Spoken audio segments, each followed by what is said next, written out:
Bom, e eu continuo a conversar aí sobre a cirurgia plástica, a lipoaspiração com o cirurgião plástico Renato Tatagiba. Doutor, a respeito das contraindicações para esse tipo de cirurgia, seriam as mesmas contraindicações, então, de uma cirurgia qualquer, de uma outra cirurgia? Com certeza. Existem algumas contraindicações mais específicas. A principal delas é exatamente a obesidade. A gente calcula isso pelo índice de massa corpórea. Nenhuma paciente deve operar acima de 35% do IMC, que dá uma média de 20 quilos acima da sua altura.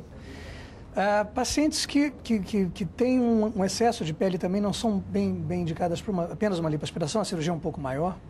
Seria uma outra cirurgia? Seria uma outra cirurgia.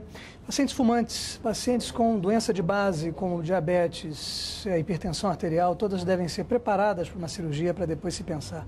Mais uma vez, a cirurgia plástica é uma cirurgia feita em pacientes rígidos, ou seja, sem nenhuma doença ou com doença extremamente bem controlada. Ok.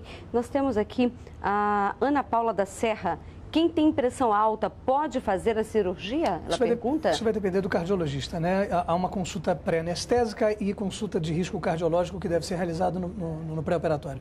Se o cardiologista liberar para a cirurgia, sim, não há nenhum problema. A Fabiola de Vila Velha pergunta o que tem que ser feito antes de operar? Quais são os cuidados necessários antes de operar? A primeira coisa é procurar um cirurgião plástico da Sociedade Brasileira de Cirurgia Plástica que tenha credenciamento para isso.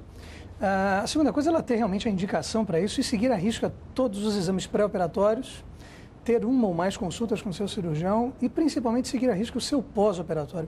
É importante dizer que as complicações de qualquer cirurgia não são intraoperatórias, e sim pós-operatórias. O que pode acontecer, doutor, após a cirurgia? Quais são os problemas possíveis? O mais temeroso de todos é a trombose e a embolia pulmonar, que não é uma entidade específica da cirurgia plástica, muito pelo contrário, né? Isso pode ocorrer em cirurgias de grande porte.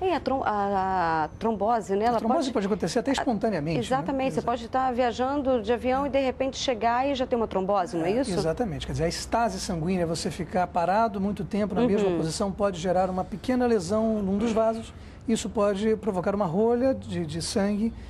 Enquanto a trombose é facilmente tratável, o grande drama é quando isso se solta e vai para o pulmão, gerando a embolia, o que é, mais uma vez, uma entidade extremamente rara e não específica da cirurgia plástica. Ok, doutor, uma última pergunta. Renata da Serra, que está fazendo essa pergunta. A pessoa que já teve trombose na panturrilha, justamente isso, pode fazer a cirurgia? Ela é uma paciente que não deve procurar muito a cirurgia plástica, porque ela tem uma incidência, um risco maior de ter uma nova trombose, como qualquer outra cirurgia, e principalmente na lipoaspiração. Isso que eu ia falar, na verdade, qualquer cirurgia que ela venha fazer, ela tem um risco maior, não é isso? Ela tem que fazer os cuidados profiláticos e intraoperatórios, como uso de medicações, demulação precoce, para tentar evitar. Mesmo assim, ela tem um risco maior de uma paciente que nunca teve. Ok, doutor, muito obrigada pela sua participação aqui no Fala Espírito Santo.